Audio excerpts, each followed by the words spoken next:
That music that you just heard, listeners, you should be really grateful that you only heard it once, because Dominic and I hosted an event over the weekend at the European Parliament, and something went wrong as people were coming in. So more than 1,000 people heard that 20 seconds of music on a loop over and over again, including the sheep noise. Maybe, how many times was it? 50 times? Yeah. Before someone could work out how to stop it? It was driving us a bit mad. We were like, oh no, someone make it stop. And somehow they couldn't get it to stop. It wasn't the best start, was it? It wasn't, but it has been an amazing few days. We had quite a weekend, didn't we? We did, yeah. We were hosting this boot camp for young activists from around Europe. It was called Level Up. And we met loads of amazing people.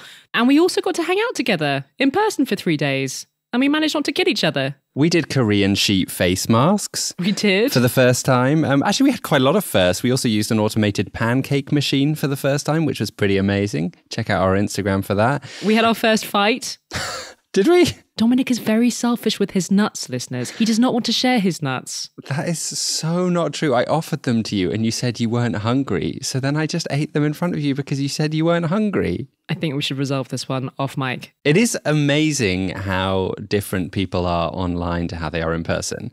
Katie is like one of the most organized people I know online, and she's so good at preparing for our meetings, like really organized when we're recording this show. But in real life, I don't know how to say this, but you're kind of charmingly scatty, and I'd forgotten that. I've left a trail of devastation behind me in the European Parliament. I left my phone somewhere. The whole building is full of like notes and scripts that I've just left scattered all over the building. What am I like? On the second day, we went back into the main chamber of the European Parliament, the hemicycle, and I was walking past the chair for the president, like where the president sits in the parliament, and I just saw a pile of Katie's notes there that she'd left the day before. Thankfully, it seemed no one had read them. What can I say? I made myself comfortable. Anyway, it was a great couple of days. And you're going to be hearing a bit more about that later on the show, as well as hearing a bit of our conversation with President Roberta Metsola, President of the European Parliament. But first, it's time, as usual, to find out who has had a good week in Europe and who has had a bad week. Good week. Bad week. Who has had a good week, Katie? It has been a good week for people who want to smoke weed in Germany, because the government has just revealed details of how it is planning to legalize cannabis, which would make it one of the very few countries in Europe to have properly legal cannabis. This is not new. When Germany's coalition government came together late last year, the legalization of cannabis was revealed back then as being on their to-do list. But what happened last week is that we actually got details of how the German government is planning to do it. How would the cannabis market work? How much weed would you be allowed? And so on. And how much weed would you be allowed? 30 grams per person at any one time, which is about an ounce for those of you who grew up with imperial measures of cannabis. You'd also be allowed to grow up to 3 plants at home if you are a green-fingered person. And how would the market work? Are they going to allow people to manufacture it on a large scale? Because that's not actually allowed in the Netherlands, even though it's apparently the marijuana capital of Europe. Yeah, funnily enough, the German health minister, Karl Lauterbach, he was quite rude about your cannabis market when he was announcing all of this. He said, what we have learned from the Dutch experience is that we don't want to do it that way. He said the Dutch way of doing it had resulted in liberal use of cannabis, but not a controlled market, which is kind of difficult to argue with. A lot of foreigners think that cannabis is legal in the Netherlands, but that isn't actually true, is it? No, there's a policy of toleration, I think, is the official term. It's not strictly legal. And the Dutch government do outline clearly what is tolerated and what isn't. So even if it's not legal, it's still allowed. But on the growing side, that's not legal, right? So that side of the market is dominated by organized crime. It's kind of crazy. Yeah, it is a bit mad. It's not very well designed, the policy around marijuana here. So yeah, maybe Germany will show us how to do it. Maybe. So yeah, they're definitely not seeking to copy the Dutch system.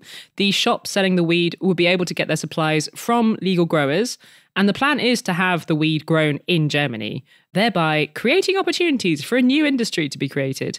And in general, the government does seem keen to make money out of this. There was a study last year that suggested that if Germany legalized cannabis and taxed it, Altogether, it could bring in about 5 billion euros extra a year. Whoa. If you also take into account the money saved on policing cannabis offences. And then there's all the jobs that would be created, as many as 27,000 jobs, according to this study by the Düsseldorf Institute for Competition Economics, not just in growing cannabis, but on the retail side, because people would be buying the weed in licensed shops and possibly also pharmacies. But how much money is the German economy going to lose on lost efficiency because everyone's so much more chilled out and sleepy from the weed? Maybe it would be a good idea for Germans to be chilled out. I shouldn't make such sweeping generalizations, but did you see that viral Twitter thread this week about how rude Germans are to people that they don't know in public? No, I didn't. Maybe I'll post it. It was entertaining and interesting to read as a non-German. And maybe people would be more efficient if they're relaxed. We've done interviews on this podcast about how German efficiency is kind of a myth. Anyway. We'll see. We will see. Anyway, it doesn't look like they are going to legalize edibles in Germany like they have done in some US states. So probably no legal hash brownies. And those little sweeties that you can buy in California that have all of these nice flavors like pink lemonade. And then it turns out that they contain these really very potent doses of weed, which is absolutely mind-blowing for foreigners like me, by the way. I found it really very strange to see these things for sale in California over the summer. Those kinds of products are probably not going to be available in Germany. So you said that Germany is going to be one of the very few countries where cannabis is actually legal. Where else is it legal at the moment? Well, there are a growing number of countries where medicinal use of cannabis is allowed, because even though there is still a very fierce debate over whether cannabis is better or worse for people and for society than drugs that are more socially acceptable, like alcohol or tobacco, there is growing evidence that cannabis is helpful for treating conditions like chronic pain. So Germany itself has allowed cannabis for medicinal use since 2017. Quite a lot of other countries also do that, like Italy and Portugal. Some countries have stopped short of legalizing weed, but have decriminalized possession, like Switzerland. And in Luxembourg, there's this bill going through the parliament which would legalize cannabis use at home, but not in public. And even in France, where I live, we've historically had some of the strictest criminal penalties for cannabis possession in Europe. And it clearly doesn't lead to people not smoking it. We've also historically had some of the highest rates of weed smoking on the continent. But even here, it's been loosening up in recent years, because there's a sense that if the goal of this strict policy is to stop young people smoking weed, that policy isn't working. So even here, they've made it less strict. Since 2020, if you're caught with a small amount, you'll just get a 200 euro fine on the spot. And there's also been a trial with medical cannabis here in France. But there is only one EU country so far that has legalized recreational marijuana, and that is Malta. Another issue where Malta is surprisingly liberal when it isn't on others. I'm thinking of one issue in particular, which is abortion. So how quickly is this going to happen? When is Germany going to join Malta and become the land of the marijuana? The land of the marijuana. Probably not for a while. And that is because the government is waiting to get the green light from the EU before moving forward, which might sound strange because I would instinctively think, oh, this is kind of a health policy. That's a national issue. But of course, this isn't just a health policy. Cannabis is still an illegal product in most European countries. So it's a security issue.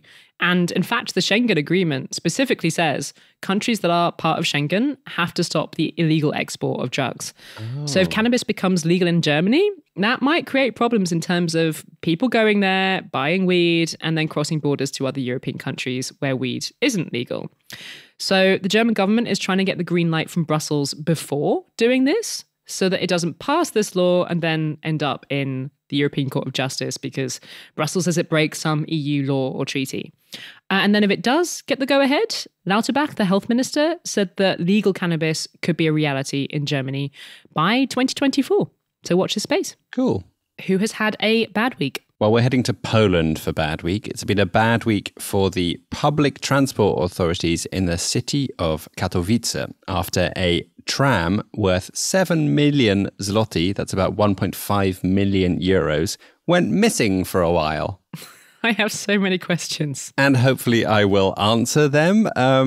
Basically a tram was taken for a ride by a 25-year-old man. How does one go about stealing a tram? Well, apparently it wasn't that difficult and wasn't even that dramatic. He did do it at night, but he just went into the tram depot of ZTM, which is a public transport company, and saw that there was an empty tram on the tracks, stepped in and started driving around the Katowice urban area. For some reason, the gate was open and security didn't react. And was it like a working tram? Did he pick up passengers along the way? Yes, that's what I love about this story. Apparently he did. He had changed the number of the tram to number 33, which is a tram line that doesn't exist in Katowice, but it seems like the passengers didn't notice this, nor did they notice the fact that he wasn't an official driver, as he was just stopping at the stops like normal and letting people on and off. I can only hope some of them did actually get to their desired destination and it was an unexpected extra tram. This is amazing. How did this end, though? Did it end badly for him? Well, eventually workers at the tram depot realised that the tram had been stolen and they managed to halt its onward journey by turning off the traction.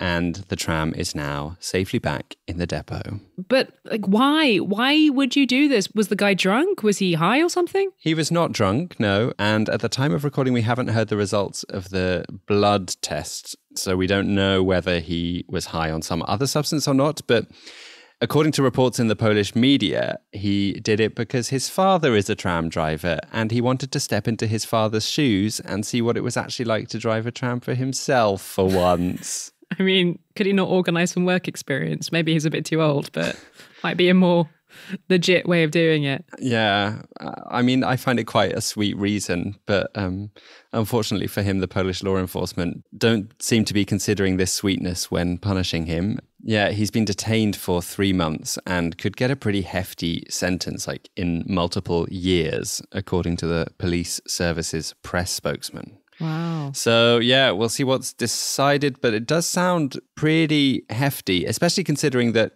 even though he didn't hold a tram license, he had enough knowledge to drive the tram without causing any damage to the vehicle or to the people who were getting on and off. There was no problem with traffic. He seems to have done like an okay job. They should just give him a job. They maybe should.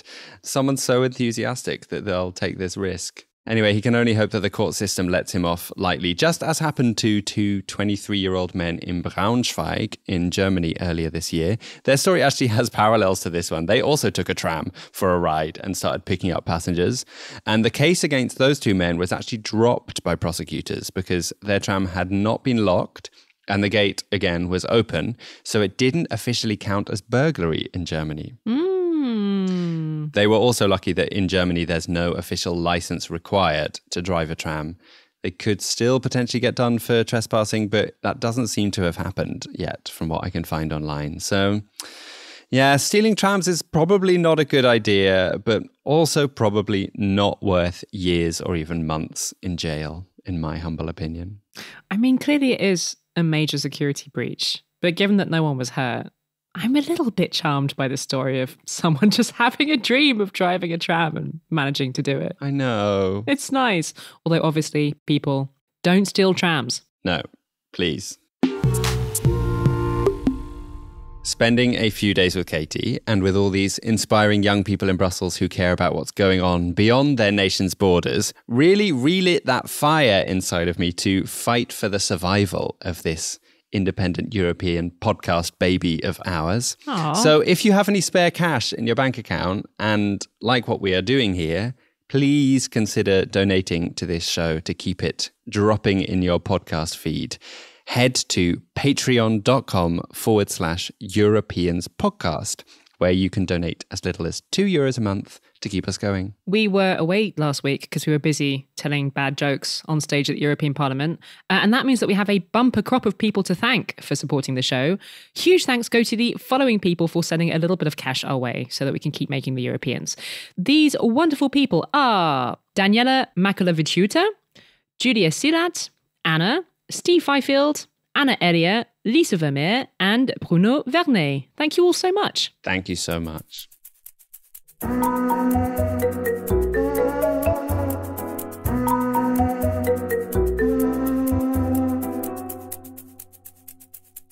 It was a big week for us. We kind of took over the European Parliament this week. Yeah, we kind of did, but not in a coup kind of way. No, we did not stage a coup d'etat in the European Parliament. It is good to clarify that. It did really feel like a takeover, though. By the end of it, we were just casually hanging out in the Parliament chamber like it was our living room. It's kind of surreal. Anyway, I said that we took it over, but this wasn't really our event, was it? No, it wasn't. Katie and I were invited to Brussels to host a 2-day event called Level Up, which was a kind of boot camp for young activists from all over Europe. So student activists, climate activists, all kinds of people. And the idea was for them to attend workshops to hone their skills as activists and change makers. They learned about everything from how to organize in the metaverse to how to look after your mental health when campaigning. And a few times every day, they would enter the huge central parliamentary chamber of the European Parliament. It's called the Hemicycle. And they would find Katie and me up there on stage, moderating conversations, introducing talks from some amazing young people, and generally goofing around with our bad jokes. We had a lot of fun up there on stage and realized actually we quite like hosting, except for the moment when there was a technical error and Katie decided that the best way to fill the awkward gap was to try and persuade me to sing, and all 1,300 people in the room started chanting, "Sing, sing, sing" at me. I really didn't want to sing. Thanks, Katie. I'm really sorry about that. That's literally your worst nightmare, and I made it happen. But when we weren't on stage, the two of us spent quite a lot of time wandering around and talking to all of these young activists, finding out where they were from, hearing about the kind of problems that they're trying to fix back home, what they think about Europe. Here is a little taste of what we heard while we were wandering around. I'm from Germany. I'm Sofia from Italy. I'm Andreea Scrioșteanu from Romania. Hi, my name is Benjamin. I'm from Belgium. It says French on the badge, but Europe would be the correct answer. I live in Belgium, I'm from Italy, my mom is Austrian, so being European is a mentality. There is a high percentage of young people in unemployment, there is mental health issues at national level, and also young people that didn't have access to education for a long period of time at all. What does being European mean to you? Being European, wow. Being myself, so no matter if you're a man, a woman, if you're a straight, a gay person, this is being European for me. No matter which color is your skin, so this is Europe, and I'm happy to be part of that. It was quite moving to meet so many young people who actually give a shit about trying to make the world a better place. It made me feel like all is not lost. So we did that, and we also interviewed someone pretty important, didn't we? Yes, probably the most high-profile person we've ever spoken to since we started making this podcast 5 years ago. We were joined by the President of the European Parliament, Roberta Metsola. An interesting politician. What did you make of her? To be quite honest, I wasn't expecting to like her as much as I did.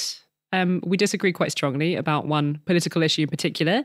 See previous episodes for details. So I wasn't really sure what to expect from her. And then we met her and she was this warm, funny, informal person. One of the first things she said was, "I don't want to be called like Madam President. I want you to call me Roberta." Yeah, one of the things I found so interesting was to see how carefully choreographed everything is in advance of meeting a world leader like Roberta Metsola. Nothing is left to chance by the protocol team. And in the run up to her arrival, I found myself feeling a bit nervous that I was like going to sit in the wrong chair or drink from the wrong glass or something, or call her by the wrong name, which is stupid really, because as soon as she arrived, it was clear that she didn't really care much about those protocols and she was just very relaxed. And then when we got on stage, I was sitting right behind her, so I could see the text of her speech, the speech that her team had apparently stayed up till midnight writing the night before. And then she barely looked at it. I felt quite sorry for her speechwriting team because she stuck to the script at the beginning of it. And then she just veered off course and started saying whatever the hell she wanted. And I don't think I've seen many other politicians speak about Europe and speak to young people in such a convincing way. She's just a really impressive politician. It matters that younger people are involved. I used to hate being told what to do. When I was young, I used to hate being told you are the future. Please don't let people tell you that. You are now. You deal with yourself now. And you hold me accountable now. And my colleagues and your representatives, who you vote for, you hold them accountable today.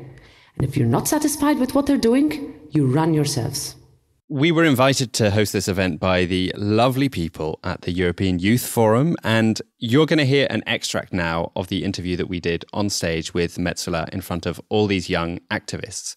She agreed to this interview about how she got her own start in politics. Metsola herself is someone who started pretty young. She first ran for a seat in the European Parliament when she was only 25. And we had a really interesting chat. But if you're expecting to hear super hard-hitting questions, that's not the kind of conversation it was. We'd love to have a more wide-ranging interview with her at some point, and maybe now she likes us, she'd be up for it. She said that she would be up for it, so it could happen, you never know. But here it is. It's a slightly different interview segment today, recorded live at the European Parliament, highlights of the conversation we had with Roberta Metsola.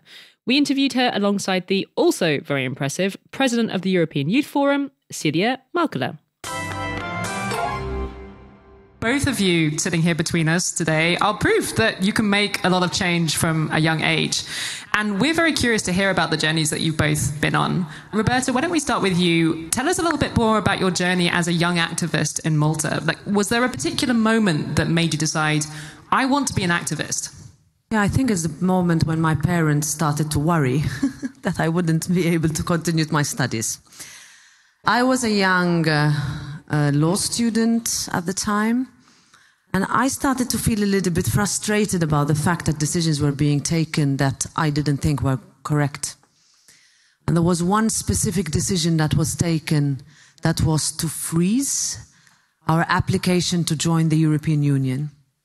For most of you, this is something that you have taken for granted. You have been born at a time when your country was already in the European Union.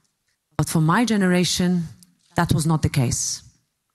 And there were years of completely split societies as to whether decision to join or not to dominated the political scene. And therefore I said, what am I going to do about it? If there's one generation that would benefit from EU membership, it's mine. I was 16, 17 at the time. I said, I have to fight for this. So I started gathering friends of mine and I said, listen, are you interested in this? Yes, of course I'm interested.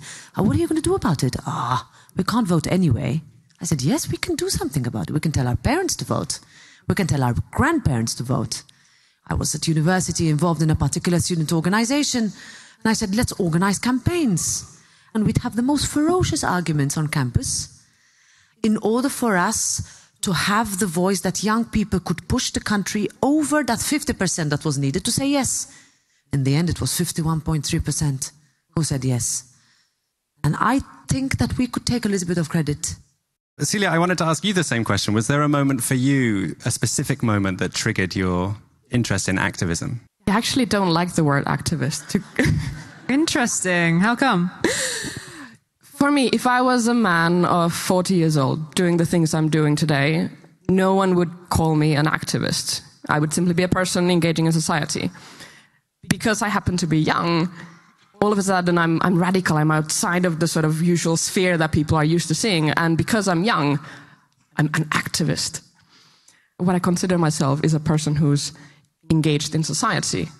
And the moment for me when I started getting involved in society or become an activist or whatever you want to call it, I think I'd have to go back when I was maybe 10 or 11 years old. I just joined the Scouts in my local municipality where I lived, and I loved the outdoors. I wanted to make new friends, and that's where I kind of started just, engaging in my local community and talking with other people. And when I was maybe 15, 16, scouting brought me to Brazil, to the World Scout Conference. We had people from all across the world for a week or two, I can't remember anymore, but we discussed all different kinds of things. We discussed human rights, we discussed democracy, we discussed sustainability, our planet. And that for me was a moment when I realized I'm actually part of something bigger. I'm part of a global community of people who fight for things, people who want to make a change. And that for me was a moment when I woke up. Look, there's a world around me, and we all have a responsibility to fight for every human being to have the opportunities that I had grown up with. I had the possibility to go to school. I had the possibilities to have a community where I was accepted as who I am. And that was the moment for me when I grew up and realized I'm a person who makes a difference. Now, I would like to ask Ben at the back to put up a photo on the screen of a young Roberta Metsola. There she is. This is a photo of you back in your early days in politics. I was wondering, I wanted to do a bit of, this is something that RuPaul does in RuPaul's Drag Race. It's probably the first time RuPaul's Drag Race has been mentioned in the European Parliament. And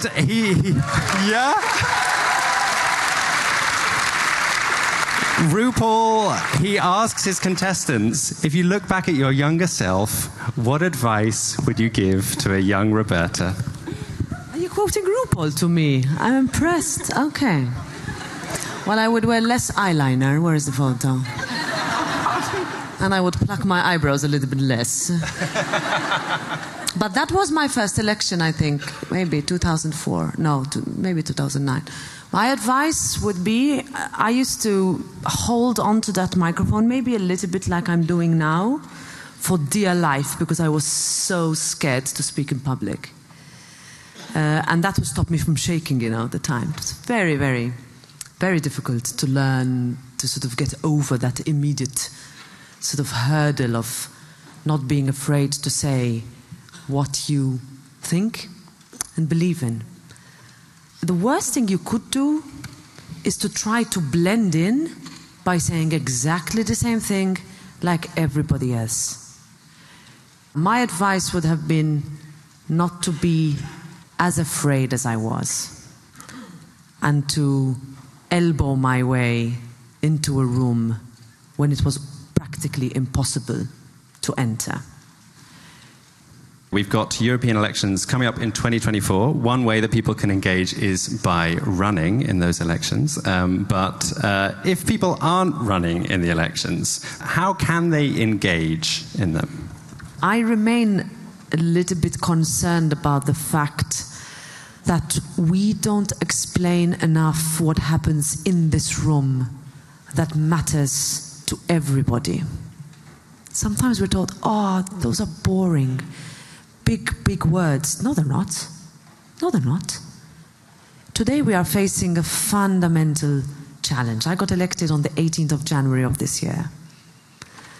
If anyone had told me 5 weeks later that we would have a war on our continent and that democracy and rule of law and equality and peace and freedom are all going to be put into question within a day across the globe, and that there's no one else but Europe to save that, I would not have believed. If somebody had told me that in a year that should have been, after 2 hard years, must have been for you more, if you were studying away from campus, of what should have been a year of economic growth, a year of opportunity, a year of coming back, is now a year also where people are struggling to pay their bills, where youth unemployment is up, where inflation is exploding, interest rates are high, very difficult to buy your own house, start your own business, unless you have help. I would ask you to also talk about that, because that is why having democracy matters. And the risk is that where you're sitting here, I need to find majorities in this house. And I need to find constructive pro-European majorities. We have seen unity, unprecedented unity on Ukraine. We voted overwhelmingly for Ukraine and Moldova to become candidate countries of the European Union. We push more on Western Balkans, access to Schengen for Croatia, Romania and Bulgaria. Huge issues for young people from those countries. How many of you are from Romania, Bulgaria and Croatia? Many of you. Look at that. That's why we are pushing to extend our roaming to Ukraine and Moldova. That's why we are managing to uncouple ourselves from Russian gas. That's why we are investing more in renewables so that we are less dependent on fossil fuels. That's what we do in this house. That's why Europe matters. If you don't vote, those who want to destroy the project will fill this house. Please don't allow that to happen. I have no doubt that you will. Thanks. Celia, you are the president of the European Youth Forum. It is the biggest platform of youth organisations in Europe. I'm not going to do that thing where I ask you to speak for an entire generation, but you do talk to a lot of young people all the time. So can I ask you, what do you think young people want from this election? When I was involved in the Conference on the Future of Europe, which is bringing citizens from all across this continent together and discussing what the future of Europe should look like, the number one thing that young people that we engage with, the number one thing they want to see in the future of Europe to be tackled as a challenge was issues related to employment.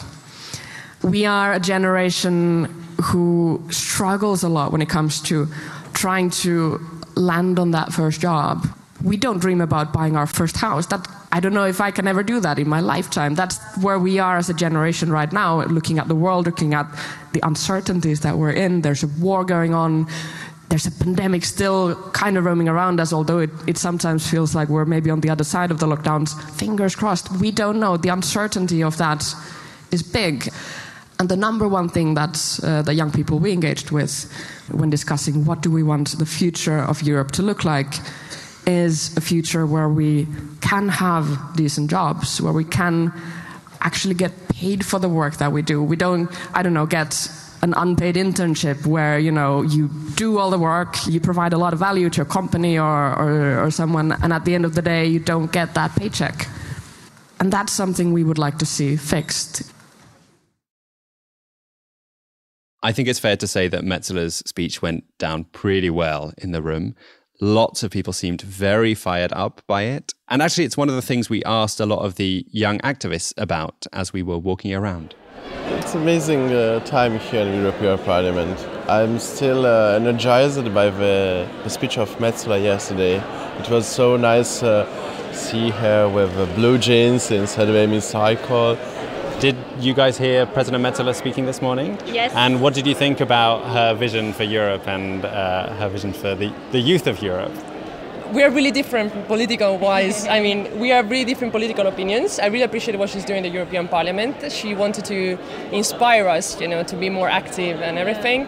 At the same time, I have some doubts on the mentality, like saying if you want to do it, you can do it. I don't believe in that. So saying you should be heard, you should be loud, don't be afraid of politicians. Well, yeah, but you have to have the chance to get there and to talk to politicians. And nobody, not all of us had the opportunity. This just words, and we keep hearing these words for 20 years now, right? Especially from the boomers generation. We keep hearing that, be loud, don't be afraid. Yeah, whatever, I'm doing it. But he still have internship of 400 euros per month. So what are we talking about here? No, just it's not that easy to run for election. So you also need support from the political parties in your countries to be able to put young people in the front. Not just your personal will, but it's a systemic issue. I think those points about all the structural things that get in the way of young people being better represented in politics are really worth thinking about. Inspiring as it was to hear so much, you can do it, get out there, young people, go run for election kind of stuff over the weekend. There was this crazy fact that we heard a couple of times while we were there, which is that there are as many MEPs aged under 30 as there are MEPs called Martin. Isn't that crazy? It is a bit crazy. But yeah, I agree. It was quite inspiring to see how all these young people, not just from Metsola, but from the event in general, seemed really inspired to take action and in many cases to stand for office. Yeah, I was quite impressed by that. We're going to post some pictures of this event on our Instagram page so you can get an idea of what we were up to. You can find us there at Europeans Podcast.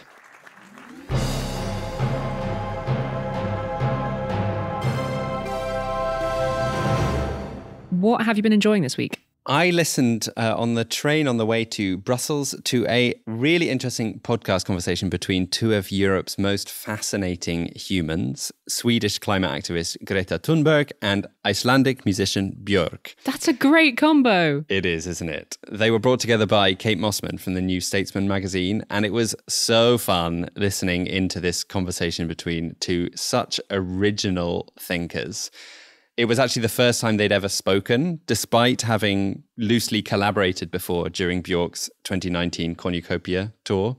And it's really touching that Björk is really rather starstruck by Greta and just generally impressed and inspired by her, having just read her book. Does it go both ways? Was Greta also starstruck by Björk?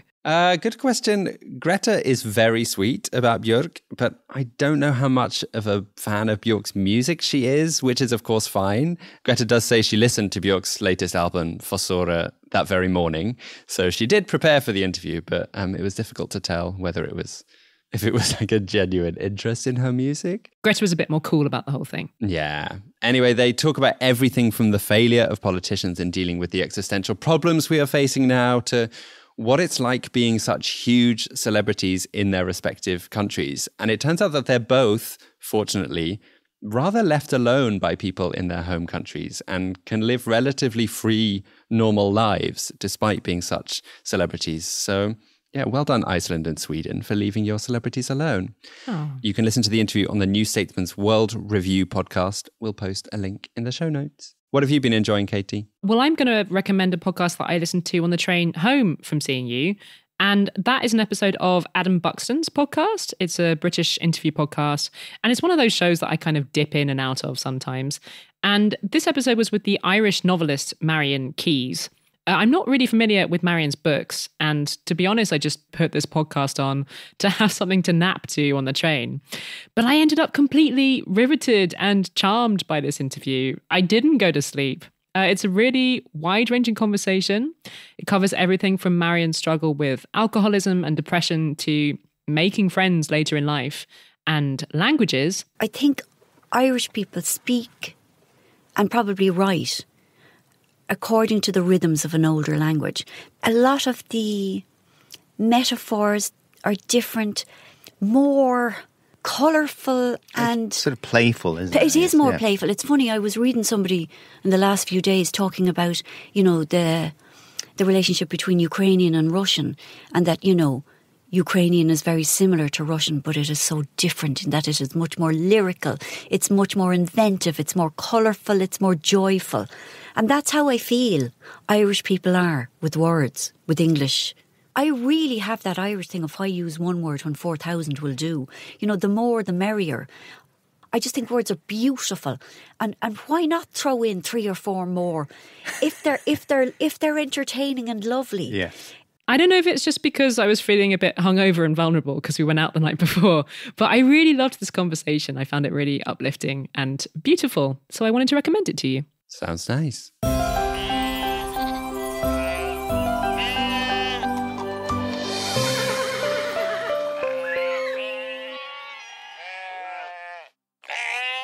It's time for a happy ending to close the show. And I guess some of our regular listeners will probably have noticed over the years that lots of my happy endings can be categorized into pretty distinct themes of happy stories. I find when scouring the European interweb, we have stories about animals, lots of stories about people finding unexpected treasures in their homes, and heartwarming stories of people doing extraordinary things for others. And I often also share stories of amazing scientific discoveries. But this week's story sits in a completely unique category of happy endings. It is a story about someone making a mistake that is, frankly, pretty inconsequential, but a mistake that's gone unnoticed for a very long time, and it made me smile. I'm talking about the fact that a German curator has just recently realized that a painting by the Dutch artist Mondrian has been hanging upside down for decades in the Kunstsammlung Nordrhein-Westfalen Museum. I saw the headlines about this. Yeah, it's such a nice story. And it was discovered by this curator, Suzanne Meyer-Buser, who says the work, which has been hanging in the museum since the 80s, has been upside down all that time.